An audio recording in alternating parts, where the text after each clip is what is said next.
The blue and red lights painted my house in chaos that night. I stood on the porch, heart pounding, as 5 police cars lined the quiet cul-de-sac of Willowbrook. Officers stepped out with hands hovering over their weapons. My house, the home I had loved, nurtured, and poured my grief into, was now a crime scene in their eyes.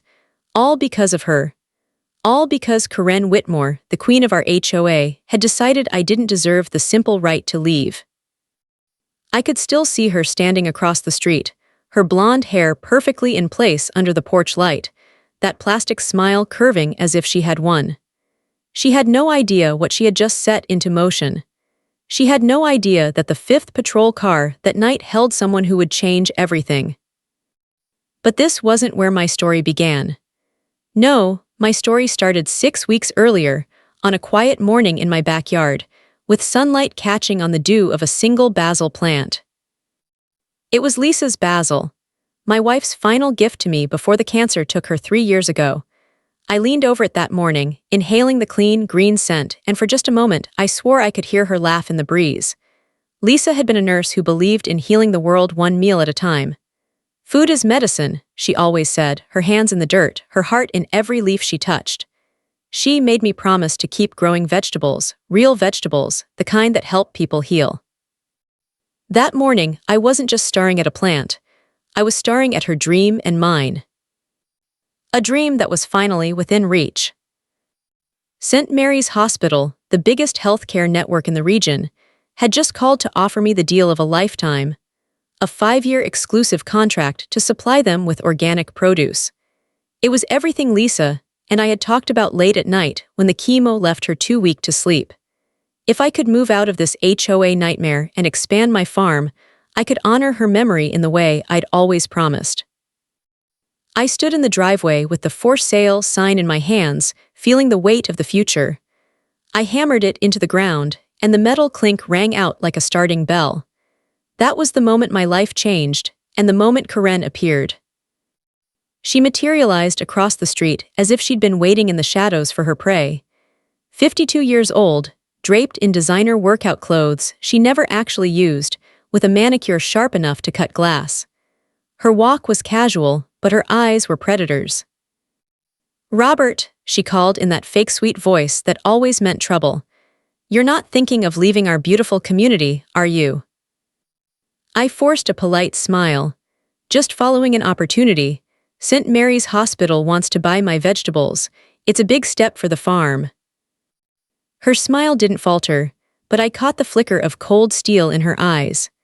"Well, moving can be so complicated with all our HOA regulations. I hope you've reviewed Section 12 about property transfers."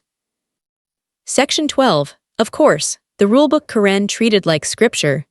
The same rulebook she'd once tried to use to kill Lisa's dream by banning front yard gardens. She had called them unsightly and claimed they'd destroy property values. I had fought her in court and won, proving that gardens actually increased home values. From that day on, I wasn't just Robert the farmer, I was Robert, enemy number 1. I should have known she wouldn't let me leave without a war. The first shot came fast. That afternoon, a bright orange violation notice was taped to my front door. My produce truck, parked in my own driveway, had been there for more than 2 hours. A $500 fine, some obscure subsection she had never enforced in the decade I'd lived there. When she came to collect the fine, I recorded the conversation. "This is just the beginning, Robert," she hissed, her voice low enough that she thought no one would hear. "I'll make sure you never leave this place. You think you can just abandon your responsibilities to this community?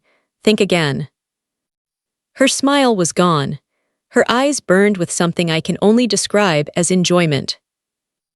I paid the fine, but that night, as I sat in my silent house, I remembered Lisa's voice from her last days.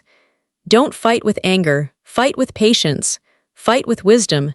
That's how good people win." I didn't know it then, but Karen had already started playing her long game.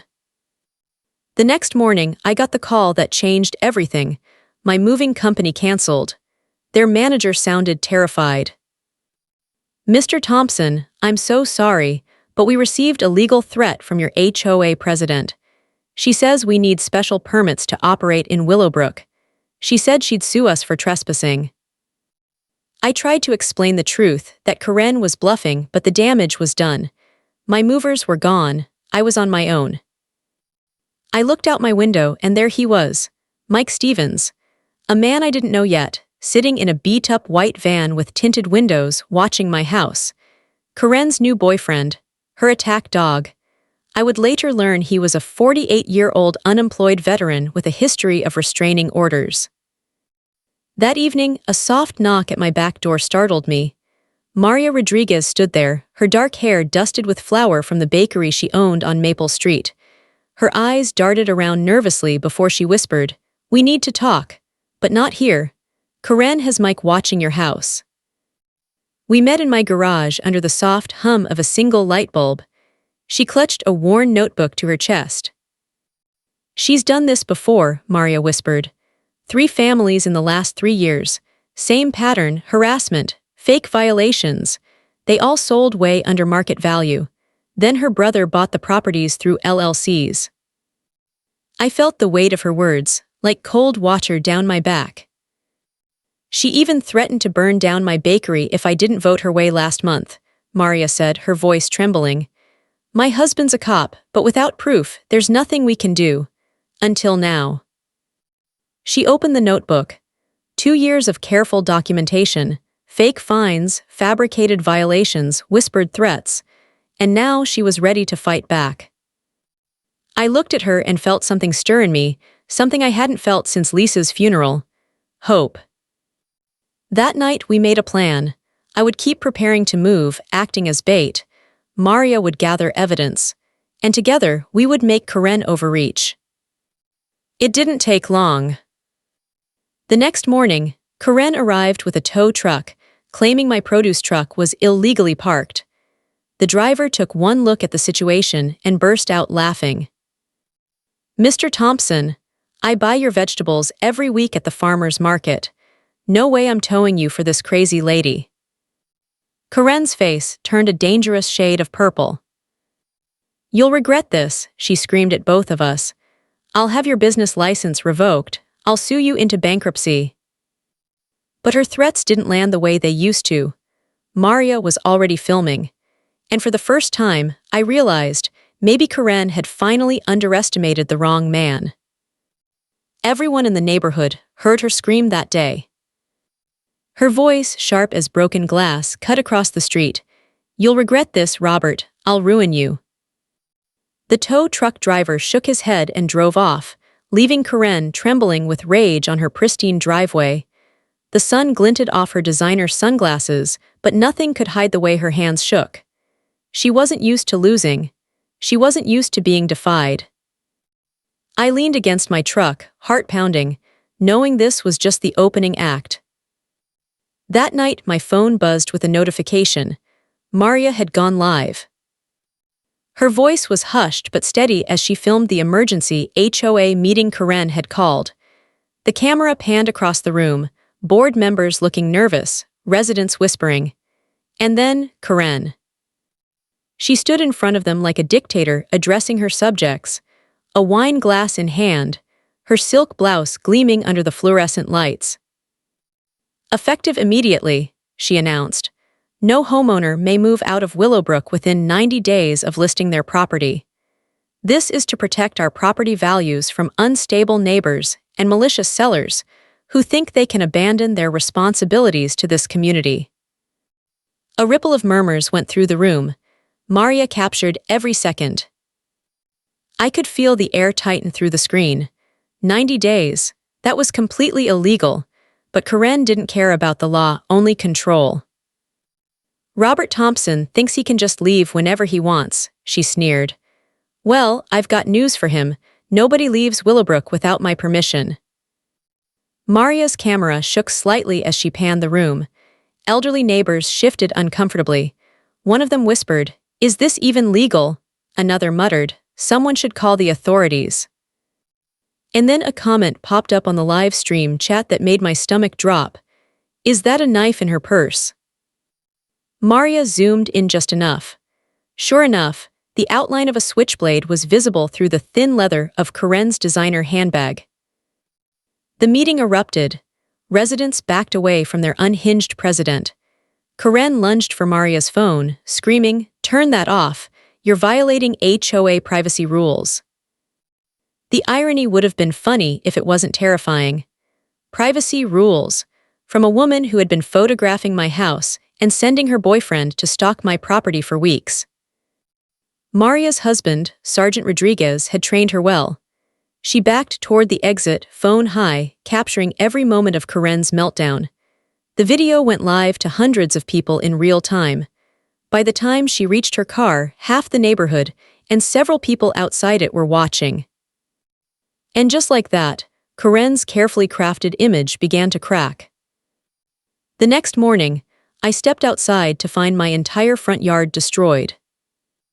Spray painted across my once thriving vegetable garden was a single word: traitor. Dozens of plants had been ripped out, trampled, and tossed onto the driveway. Tomato vines I'd nurtured for months were nothing but crushed stems. The basil Lisa had planted, the last piece of her living memory, stood trembling, half broken, a single leaf missing. And on my doorstep sat a single red rose. Taped to it was a note: "This is what happens to people who betray the community." I felt my hands shake as I bent to pick it up. It wasn't just vandalism anymore. This was a declaration of war. I walked back inside, the silence of the house heavy around me. Without thinking, I sat at the kitchen table and started writing to Lisa, like I had every week since she died. "My love, the garden is under attack. Your basil is hurt but still alive. I'm trying to be patient like you always taught me, but she's testing me. She's killing the dream we built together.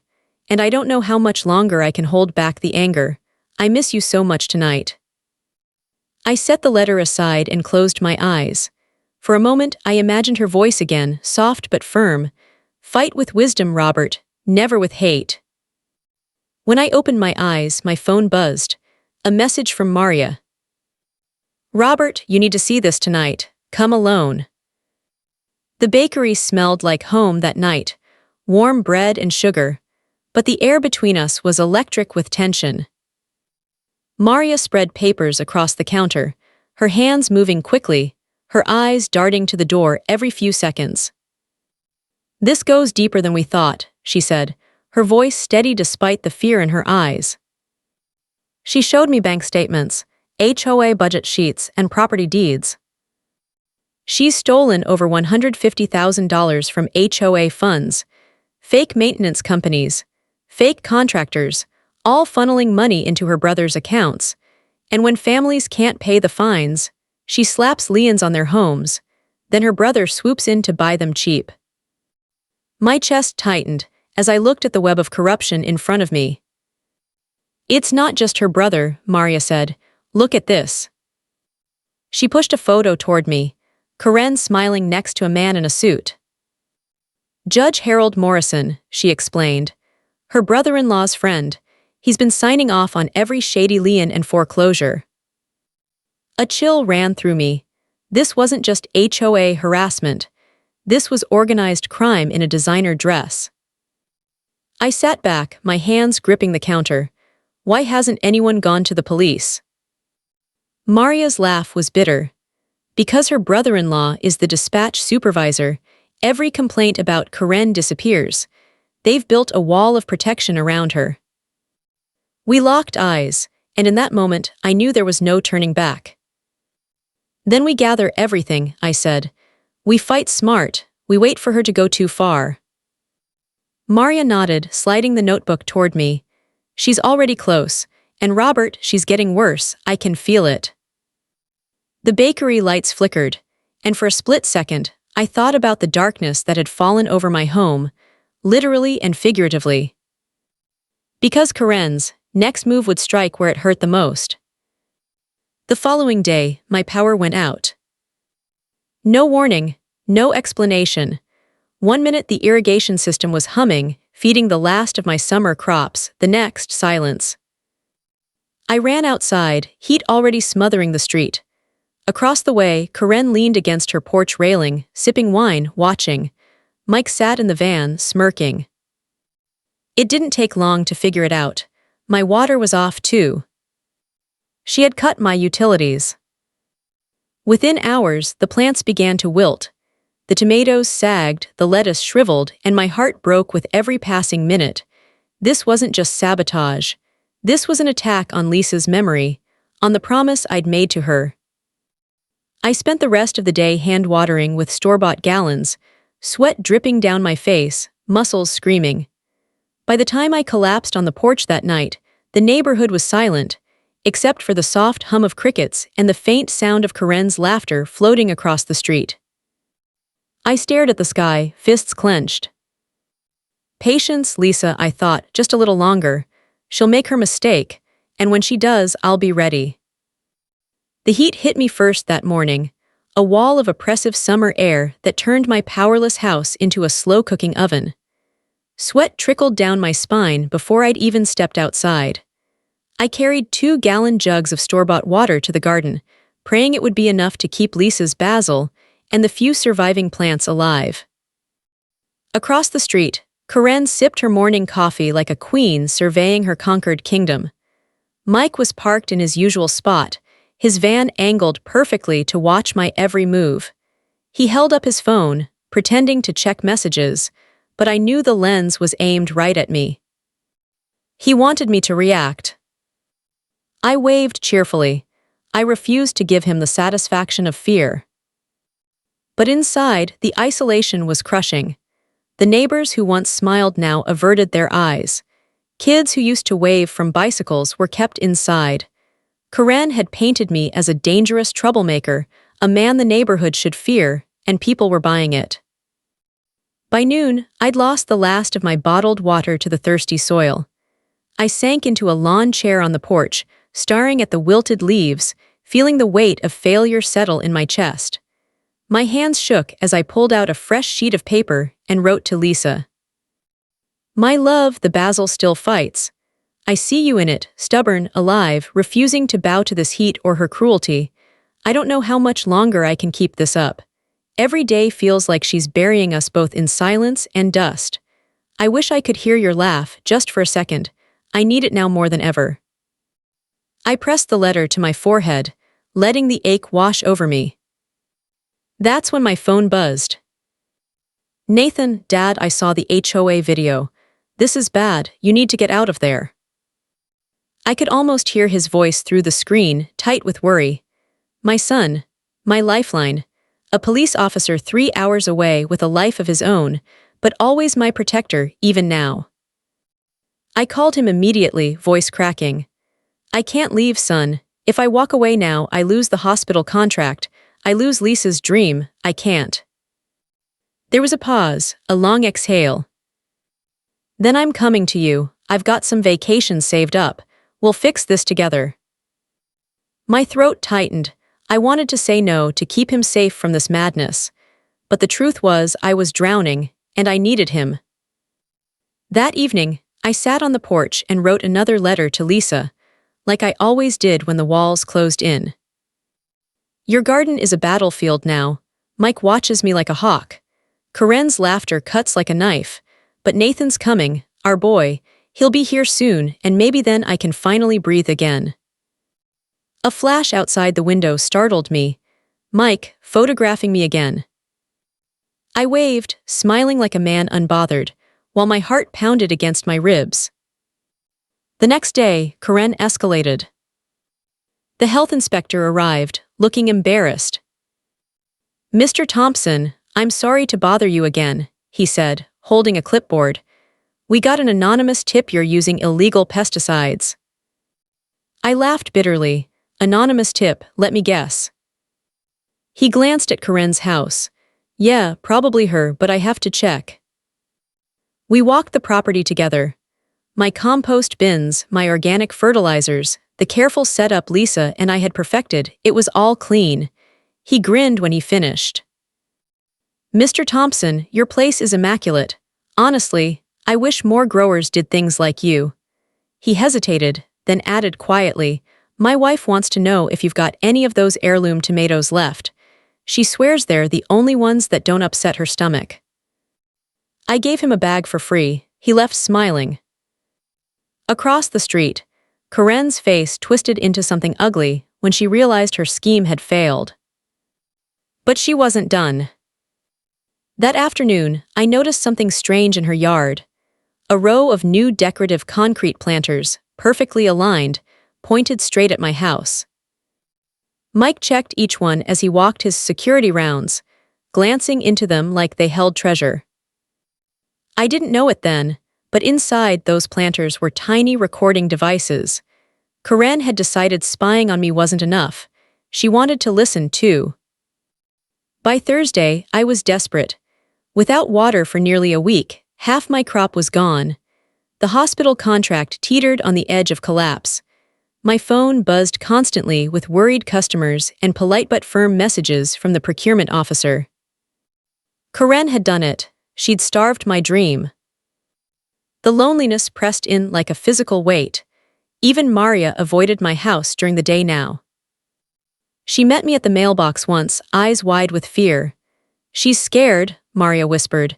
"She knows something big is coming. Be careful, Robert." That night, I couldn't take the heat or the silence anymore. I crossed the street and knocked on Karen's door. She answered in a silk robe, wine glass in hand, smirk curling her lips. "Well, well, come to surrender." I forced calm into my voice, channeling every ounce of Lisa's patience. "Karen, this has gone far enough. I just want to move.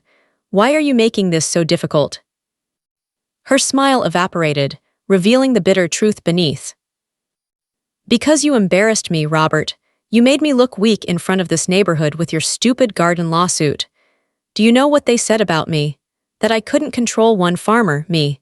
I've run this HOA for 8 years. Her eyes glittered with venom. "And besides," she continued, swirling her wine, "you're violating the 90-day rule now. You can't move, you belong to Willowbrook." "It's illegal and unenforceable," I said quietly. She leaned closer, voice dropping to a hiss. "Try me. I've got deeper pockets and better lawyers than you. I've destroyed bigger threats than you."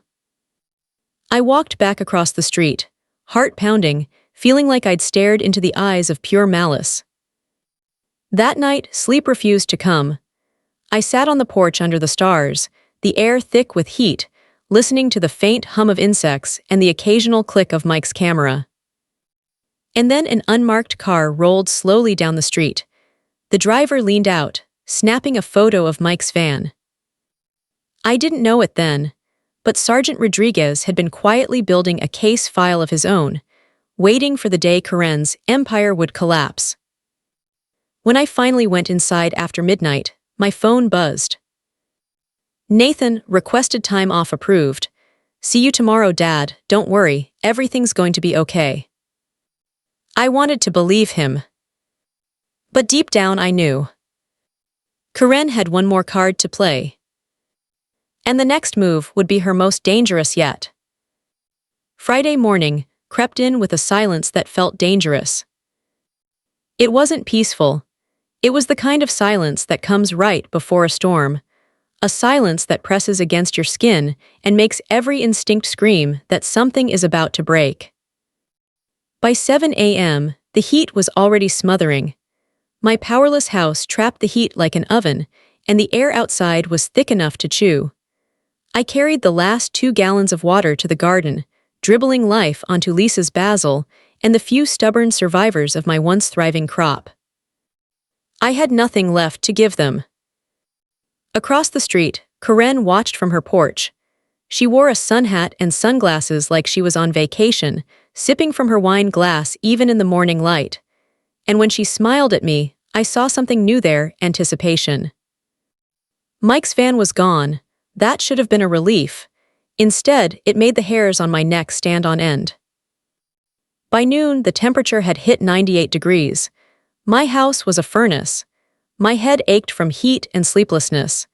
I kept glancing down the street, waiting for Nathan to arrive, for something, anything, to feel safe again.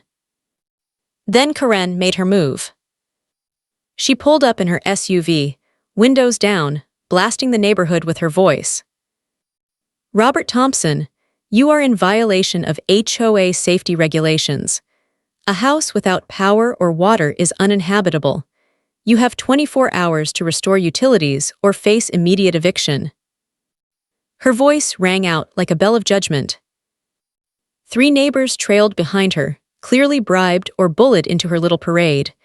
They nodded along like bobbleheads, but I could see the shame in their eyes. One of them, Tom Bradley, couldn't even meet my gaze. I'd built his wife's raised garden beds last spring when her arthritis got bad. Something in me snapped. I walked to the center of my dead lawn, hands shaking, heart breaking, and I let it all out. "My wife died of cancer 3 years ago," I shouted, my voice cracking under the weight of grief I'd been carrying alone. She was a nurse who believed in healing through food. Her dying wish was for me to keep growing clean, healthy vegetables. That's all I've tried to do, honor her memory by feeding people good food. And you, my voice trembled with rage and sorrow as I pointed at Karen, you are destroying it because of your ego. The words poured out like a dam breaking. Lisa planted that basil herself 2 weeks before she died. She could barely stand, but she wanted to leave something alive, something growing. And you're killing it. Killing everything she loved. Because I hurt your pride over a garden ordinance. The street had gone silent. Neighbors peeked out from behind curtains. Some stepped onto porches. My pain, raw and unfiltered, rolled down the block like thunder. Tears blurred my vision. I didn't care. "Do you know what it's like to watch the person you love waste away?" I choked out. "To feel helpless as cancer steals them piece by piece. Growing these vegetables was my therapy, my connection to her. And you," my voice dropped to a whisper, "you're taking that away too." For just a flicker of a second, Karen's smirk faltered. Then she scoffed, loud enough for the street to hear. "Save your sob story for someone who cares," she spat. "Mental instability is just another violation. Maybe you need professional help instead of playing in the dirt." But she didn't know Maria had been filming everything from her car across the street. Within minutes, the video was online captioned.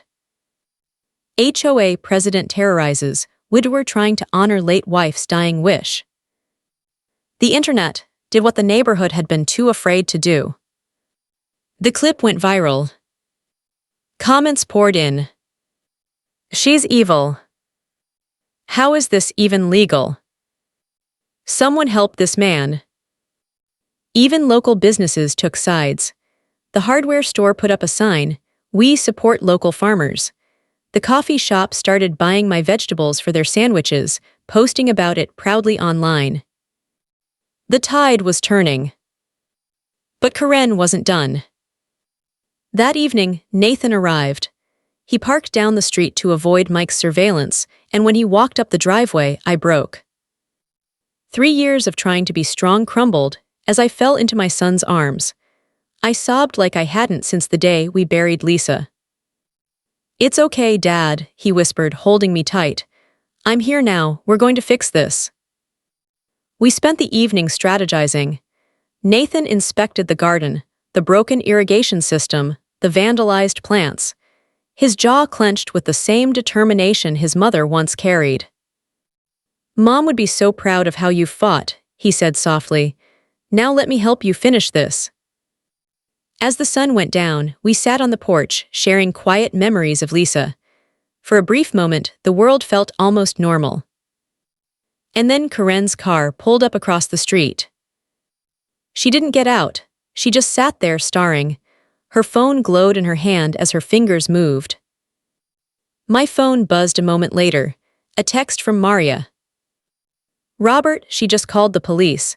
She's saying there's an armed intruder at your house. Oh my God," she's pointing at Nathan. I barely had time to stand before the night erupted with sirens.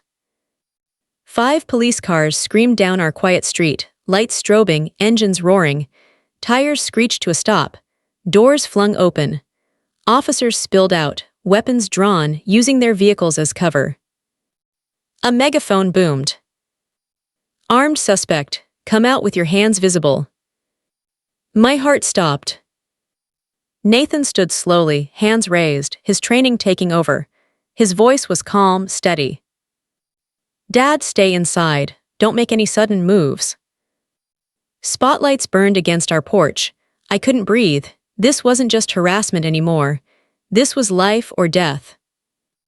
Karen's voice cut through the chaos, high and trembling like a bad stage performance. That's him, he's been stalking me. I saw him with a gun yesterday. He's dangerous. Her crocodile tears sparkled in the flashing lights. I wanted to scream. I wanted to run at her, to rip the lies from her throat. But I froze, trapped between terror and disbelief, praying that someone, anyone, would see the truth before it was too late. And as the officers closed in on my son, guns leveled at his chest, I realized Karen had just played her most dangerous card yet. Time slowed to a crawl. 5 police officers, guns drawn, stood in my front yard with their weapons pointed at my son. Blue and red lights washed over our porch, flashing across the dead vines of Lisa's garden, the trampled basil that had been her last gift to me. My heart hammered against my ribs, like it was trying to break free. Nathan didn't flinch. He stood tall, his hands high, his voice calm in a way only years of training could teach. Officers, I am Officer Nathan Thompson, badge number 2847, Riverside Police Department. I am off duty, visiting my father. My service weapon is holstered on my right hip. I am going to move slowly to retrieve my ID. The lead officer hesitated, his gun still locked on target. Don't move, he barked. We had a report of an armed intruder threatening a homeowner. And then Karen's shrill voice sliced through the night like broken glass. That's him, he's been stalking me. I saw him here yesterday with a gun. He's probably a fake cop. The performance was Oscar-worthy. Trembling voice, faux tears, clutching her chest like she was the victim of some great injustice. Her wine glass was gone, replaced with a smartphone she held up as if to document her own twisted narrative. Arrest him, she screamed. He threatened me, he's dangerous. The absurdity of the scene burned in my chest. My son, a decorated officer, a man who spent his life protecting people, was being painted as a criminal by a woman drunk on power and paranoia. Nathan's voice stayed steady. Sergeant, I understand protocol. Please verify my identity. Officer David Martinez from your department was my training officer 3 years ago. Call him. He will vouch for me. For a moment, uncertainty rippled across the faces of the younger officers. One of them, barely more than a kid, lowered his gun slightly. Wait, Thompson, aren't you the officer who got the commissioner's commendation last month? The youth outreach program. Recognition began to pierce the fog of protocol. Relief flickered across a couple of faces. But the lead officer kept his weapon raised, duty warring with doubt. No sudden movements. Stay where you are. I stood frozen on the porch, my hands gripping the railing so tightly my knuckles burned. I didn't dare speak. One wrong word could turn this into tragedy. That's when salvation arrived. Sergeant Rodriguez pulled up in his personal vehicle, tires crunching on the asphalt, his badge catching the strobe of the patrol lights as he stepped out. Stand down, he barked, his voice slicing through the tension like a knife. That's Officer Thompson from Riverside PD. I know him personally. The lead officer hesitated, then slowly lowered his weapon. Thompson, you can put your hands down, Rodriguez said, his tone firm but measured. Nathan exhaled quietly, lowering his arms with the controlled movements of a man who knew exactly how close he'd come to disaster. Across the street, Karen's face twisted in fury. What are you doing? She screeched. He's dangerous, he's trespassing, he threatened me, I saw his gun. Rodriguez didn't even look at her, he kept his focus on Nathan. You okay, officer? Yes, Sergeant, thank you. Then Rodriguez turned to the lead officer. Let me guess, anonymous call, armed intruder, probably gave you the homeowner's name too. The younger officers exchanged uneasy glances. The puzzle pieces were falling into place, and they all pointed to the same truth. Karen had weaponized the police. She wasn't expecting Rodriguez. She wasn't expecting them to verify Nathan's identity so quickly. But she still tried to hold on. "Why aren't you arresting him?" she screamed, stomping toward the officers with Mike trailing behind like an obedient shadow. "He's dangerous, I told you. He's been here for days, sneaking around with guns." Rodriguez's gaze shifted to Mike, his eyes cold steel. "And who are you?" "Mike Stevens," he said, puffing out his chest. "I'm official HOA security. I witnessed everything. This man is a threat. I've been documenting his suspicious activities for days." Rodriguez's expression didn't change, but his voice grew dangerously quiet. "Mike Stevens, aren't you currently under a restraining order that prohibits you from surveilling or photographing women without their consent?" The color drained from Mike's face. That's different. This is my job. Karen hired me." "So you're admitting that you've been paid to stalk, photograph, and harass residents?" Rodriguez asked, his voice like ice. "That's conspiracy to commit harassment, and violating your restraining order is a crime." The entire street was silent, except for Karen's labored breathing. Her empire was cracking. Nathan pulled out his phone and calmly said, "Sergeant, I think you should see this." He showed the videos Maria had been recording. Karen cutting my utilities, the HOA meeting meltdown, and screenshots of Mike's obsessive documentation of my property. "There's more," Nathan said.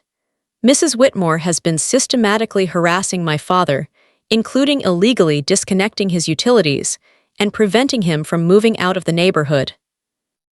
Karen's composure finally shattered. "You can't do this," she screamed, her voice cracking. "I'm the HOA president. I have authority here. These people are destroying our community." She spun to face the gathering crowd of neighbors who had come out to witness the chaos. "You're all jealous because I have power and you do. I've kept property values up. I've protected this neighborhood. And this is the thanks I get." Her voice climbed into hysteria. Spittle flew from her lips. Her arms flailed wildly as she accused everyone in sight of betrayal. And then she made the mistake that sealed her fate. In one sudden, unhinged movement, she lunged at Nathan. The slap cracked through the humid night like a gunshot. Every officer tensed. Assaulting a police officer, even off-duty, even out of jurisdiction, was a felony. Nathan didn't react beyond stepping back, his training holding him steady. Rodriguez's voice was firm, final. "Karen Whitmore, you are under arrest for assault on a police officer, filing a false police report, and criminal harassment." The click of the handcuffs was the sweetest sound I'd heard in weeks. Karen tried to run, but her designer heels betrayed her. She stumbled and fell face first into my ruined garden, into the heirloom tomatoes Lisa and I had nurtured together. Mike tried to run the other way, but tripped over one of Karen's own decorative planters, slamming onto the driveway with a pained yelp. The scene was surreal. Two bullies brought down not by force, but by their own arrogance, and a garden they'd tried so hard to destroy. As the patrol cars drove away with Karen and Mike in the back seats, neighbors whispered and filmed on their phones. Some even clapped quietly. And for the first time in weeks, I felt something I thought I'd lost. Hope. The street was still buzzing with whispers when the patrol cars disappeared around the corner, carrying Karen Whitmore and Mike Stevens toward the county jail. Neighbors lingered on their porches, cell phones in hand, some recording the last flashing lights as if to reassure themselves it had actually happened. I stayed on the porch, silent, staring at the dirt-streaked remains of Lisa's garden. Karen's heel mark scarred the soil, and a crushed heirloom tomato oozed into the earth like a wound. Nathan stood beside me, his posture finally softening now that the danger had passed. He put a hand on my shoulder. "Dad, it's over." I wanted to believe him, but deep down I knew the storm wasn't finished, not yet. Because people like Karen don't fall alone. The next morning, I woke to a knock at the door. When I opened it, a man in a dark suit and tie stood on my porch, a badge clipped to his belt. Behind him, an unmarked SUV idled quietly. "Mr. Thompson," his voice was calm, professional, but carried weight. "I'm Special Agent Miller with the FBI. We need to talk." The letters FBI snapped me fully awake. I let him in, still barefoot, the smell of dirt and wilted basil clinging to my clothes. "Mr. Thompson," Agent Miller said, setting a folder on my table, "your situation gave us the final piece we needed. You've been living in the middle of a much larger investigation." He opened the folder, and my stomach tightened. Inside was a photo of Karen Whitmore smiling, next to a man in a dark suit. "Do you recognize him?" Miller asked. I shook my head. "This is Judge Harold Morrison," he said. "He's been under investigation for 18 months. Real estate fraud, bribery, racketeering. Karen Whitmore's financial records led us right to him." He flipped through documents, property deeds, bank transfers, fake maintenance invoices. "Your HOA president wasn't just harassing you," he continued. "She was part of a network manipulating property values across 3 counties. Her brother wasn't buying those houses for himself. He was a front for the judge, who was using his position to fast-track foreclosures and liens that Karen created through harassment." My mind spun. It all fit, every threat, every fake violation, every family that had quietly disappeared from Willowbrook. "And Mike?" I asked quietly. "Muscle," Miller said. "Hired to scare people into compliance. He's been on our radar for other harassment cases, but this is the first time we've had him dead to rights." He leaned forward. "When she filed that false report about your son, she handed us everything we needed. Attacking a police officer is the kind of mistake that brings down an entire house of cards." I sat back in my chair, the weight of months lifting and pressing all at once. "So what happens now?" "Now," Miller said, closing the folder, "now we take the rest of them down, and we make sure you can finally move on with your life." The next weeks were a blur. Depositions, interviews, evidence gathering, news vans lining my street like it was a crime drama set. The story had gone viral. HOA president arrested after harassing widower and framing cop. Reporters swarmed the neighborhood, hungry for every ugly detail. Neighbors who had once stayed silent now competed to share their stories. "She threatened to fine me $1,000 for my daughter's chalk drawings," one mother said through tears. "She told me she'd get my dog taken away if I didn't vote her way," said another. One elderly man's voice shook as he whispered, She killed our cat, blamed coyotes, but I know it was her." The interviews painted a portrait of a tyrant who had ruled through fear, and now that fear had cracked. Karen Whitmore had become a national cautionary tale. Maria Rodriguez emerged as the hero of Willowbrook. Her meticulous documentation, 2 years of notes, photos, and meeting recordings, gave prosecutors an airtight case. Over $150,000 in embezzled HOA funds were traced directly to Karen's personal accounts and her brother's shell companies. 37 families filed civil suits for harassment, fraud, and intentional infliction of emotional distress. The HOA's insurance company, staring down a mountain of liability, forced the entire board to resign. The community gathered for a meeting in the park 2 weeks later. The mood was different this time, light, buzzing, free. Neighbors hugged, kids played tag, people brought snacks and folding chairs. For the first time in years, Willowbrook felt like a neighborhood instead of a kingdom under siege. The crowd unanimously nominated Maria for HOA president. She shook her head at first, fear flickering in her eyes. "I don't want to become what we fought against," she said softly. But the crowd erupted in cheers, voices chanting her name until tears welled in her eyes. She accepted with a nod. Her first act was simple but profound. All of Karen's ridiculous rules are hereby void. The 90-day moving restriction is gone. The garden ban is gone. The parking limit is extended to 24 hours. This HOA will exist to protect neighbors, not destroy them. The applause was thunderous. As I stood there among my neighbors, something inside me shifted. The isolation I'd felt for months, maybe even since Lisa's death, began to lift. People approached me with watering cans and seedlings, offering to help replant the garden that Karen had tried to kill. Tom Bradley came forward, hat in hand. His voice trembled. "Robert, I'm sorry. She promised to waive my late fees if I backed her. I was drowning in medical bills, but that doesn't excuse what I did.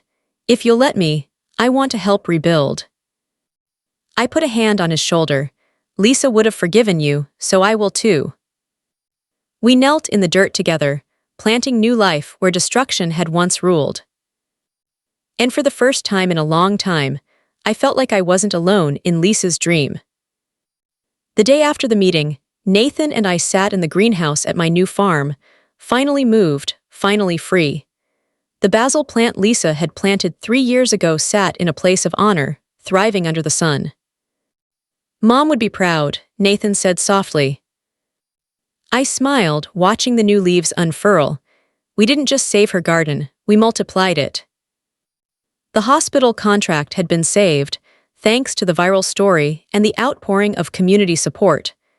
St. Mary's administration even visited the farm, telling me, "Anyone who can endure that and keep their integrity is exactly who we want as a partner." I hired several of the families Karen had forced out, giving them a fresh start working the farm. Together, we turned pain into purpose, planting a new chapter of life from the ashes of her tyranny. And somewhere in a federal holding cell, Karen Whitmore was no longer the queen of anything. 8 months later, the air in the courthouse was thick with anticipation. I sat in the second row, hands folded in my lap, staring at the woman who had turned my life into a waking nightmare. Karen Whitmore no longer wore silk blouses and designer heels. She sat in a beige jumpsuit, her hair pulled back, her manicured nails replaced with rough, bare hands. The transformation was almost unreal. Her eyes darted around the courtroom, searching for allies who no longer existed. Her brother avoided her gaze. Mike sat slumped at the defense table, already sentenced to 18 months for stalking and conspiracy. When the judge walked in, the room hushed. "This court," he began, "has reviewed the overwhelming evidence of harassment, embezzlement, conspiracy, and abuse of power. Mrs. Whitmore, your actions represent a grotesque violation of the very concept of community. You used fear as a weapon. You weaponized the law itself to destroy the lives of the very neighbors you swore to serve." Karen's jaw tightened, but she didn't speak. "Accordingly," the judge continued, "I hereby sentence you to 4 years in federal prison, with eligibility for parole after 2, contingent on restitution of all embezzled funds. You will pay $150,000 to the victims of your harassment, as well as all legal fees incurred by the HOA's insurance." I closed my eyes and let the words sink in. Justice. Real, undeniable justice. When the gavel fell, Karen's head snapped toward me. For a split second, I saw the woman who had stood on her porch with a wine glass and a smile that hid knives. "You think you've won," she hissed under her breath as the bailiff led her away. But the clink of her handcuffs was the only answer she would ever get from me. The aftermath in Willowbrook was something I'll never forget.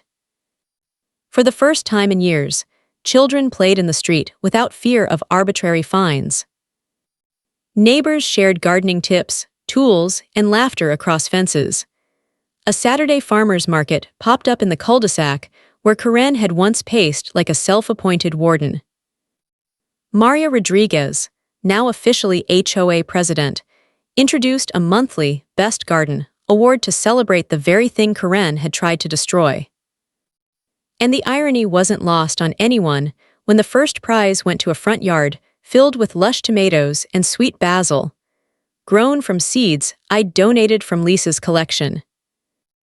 Meanwhile, my own life had blossomed beyond anything I'd imagined during those long, hot nights of isolation. The insurance settlement, combined with the hospital contract and community support, allowed me to expand my farm. I built greenhouses, invested in irrigation, and even started a small community-supported agriculture program, delivering fresh produce to families who had once feared stepping outside their doors. Lisa's basil plant, now thriving in a place of honor in the greenhouse, seemed to smile at me every morning. Nathan and I walked the rows together on weekends, and sometimes we'd stop and just listen. The soft hum of bees, the rustle of leaves in the breeze, life. "Mom would have loved this," he said one afternoon, crouching to touch the healthy leaves of a tomato plant. "She does love it," I said quietly. "She's here in all of this." I thought of all the letters I had written to her during those dark weeks, words of fear, frustration, and hope I'd whispered to the paper because I had no one else to listen. I placed the final letter on her grave the week Karen was sentenced. "My love, we did it. We fought with patience, with wisdom, just like you asked. Your garden didn't just survive, it became something bigger than both of us. A farm, a community, a family, and the people who tried to bury us, they planted us instead." Sometimes, life has a sense of poetic timing. A few months after the sentencing, Nathan forwarded me an email that made me laugh out loud in the middle of the greenhouse. A photo of a letter scrawled in crayon on what looked like prison toilet paper. "I will return and reclaim what's mine," it read, signed KW. Nathan had forwarded it to his FBI contact with a single line. "FYI, seems she hasn't learned her lesson." The response came within the hour. "Thanks, we'll add this to her parole file," slightly smiling face. Even federal agents, it seemed, had a sense of humor when it came to Karen Whitmore. That summer, I drove through Willowbrook one last time. Front yard gardens bloomed everywhere, bright peppers, sunflowers, squash, and wild herbs. Neighbors who once hid behind curtains now waved openly, chatting over fences, their laughter spilling into the warm evening air. Children drew chalk rainbows on the sidewalk without fear of a fine. Maria stood in her driveway, watering her roses, and when she saw me, she smiled. A real smile, a free smile. "Robert," she called, "the basil you donated, it's thriving, come see." I stepped out of the truck and walked up her driveway, and for a moment, it felt like Lisa was walking beside me, her hand brushing mine, her voice whispering, "See, this is what you planted." Mike Stevens served his 18 months and quietly disappeared from the area. Karen's brother faced his own charges and lost everything, including the properties he'd stolen through their scheme. And Judge Morrison, the man behind the curtain, resigned in disgrace, his career ending with the same gavel that had sentenced Karen. Sometimes the wheels of justice turn slowly, but when they finally catch, they crush everything in their path. I had survived the storm. I had kept my promise to Lisa. And in the end, what we grew was more than vegetables. It was a community reborn. The sun was setting over my new farm, painting the sky in soft streaks of gold and lavender. I stood at the edge of the greenhouse, hands resting on the frame, watching the light catch on rows of thriving green. The air smelled of basil and warm earth. It was the smell of peace. Lisa's basil plant sat in the front row of the greenhouse, leaves full and vibrant, catching the last light of the day. For 3 years, that little plant had been my anchor. Through grief, harassment, isolation, and fear, it had survived, just like me. I crouched down and touched one of its leaves gently, letting it brush against my fingers. You made it, I whispered. We both did. The farm hummed with quiet life. Bees moved from flower to flower. The soft sound of water trickled from the new irrigation system, something I had once dreamed of, now a reality thanks to a community that had risen from the ashes of fear. Out beyond the greenhouse, I could see the new workers, families Karen had once terrorized, laughing and harvesting the first summer crops. Children ran down the rows of tomatoes and cucumbers, their shouts carrying on the evening breeze. Nathan leaned against the fence, watching them with a quiet smile. "Dad," he said softly, "Mom would love this." I nodded, throat tight. "She does, she's here in all of it."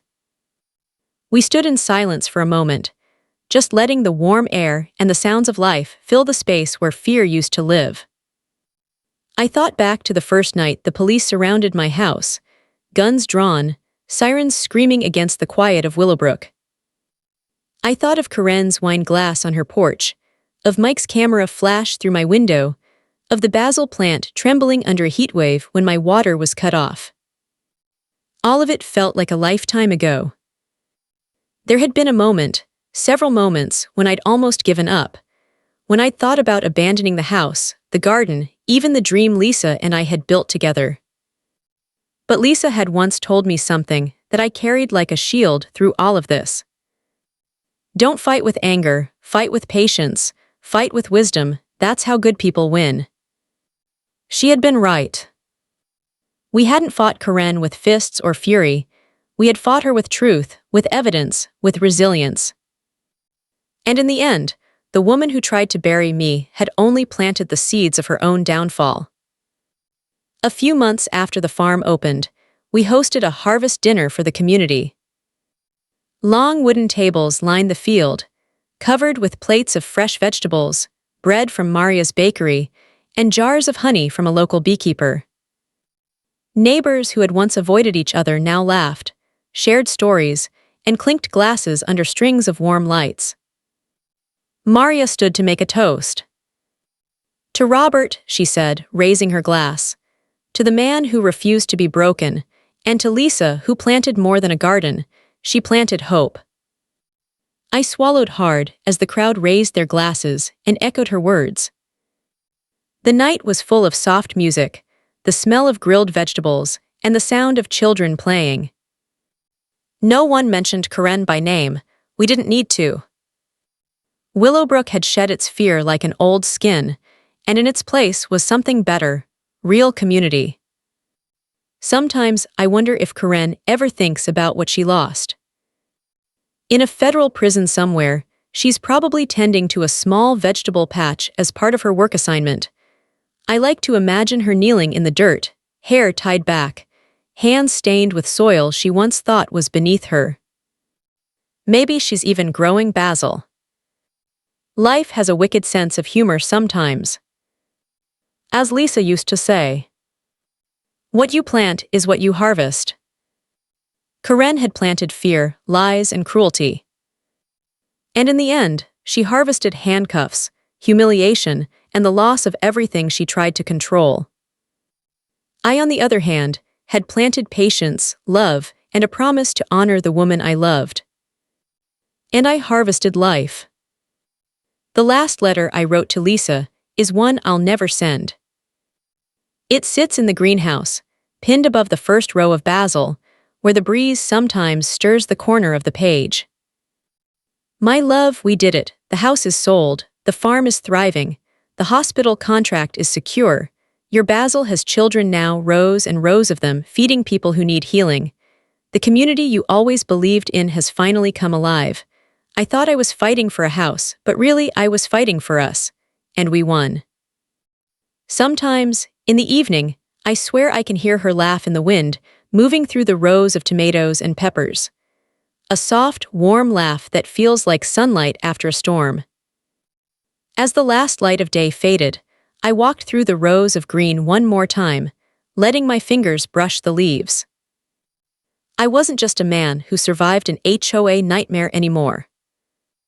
I was a man who had kept a promise, rebuilt a dream, and watched a community rise where tyranny had fallen. I paused at the edge of the farm and looked back at the greenhouse, where Lisa's basil stood proud and alive. And I knew, without a shadow of doubt, that some gardens never truly die. Every HOA has a story on HOA headaches. You'll hear the ones they tried to bury. Subscribe today.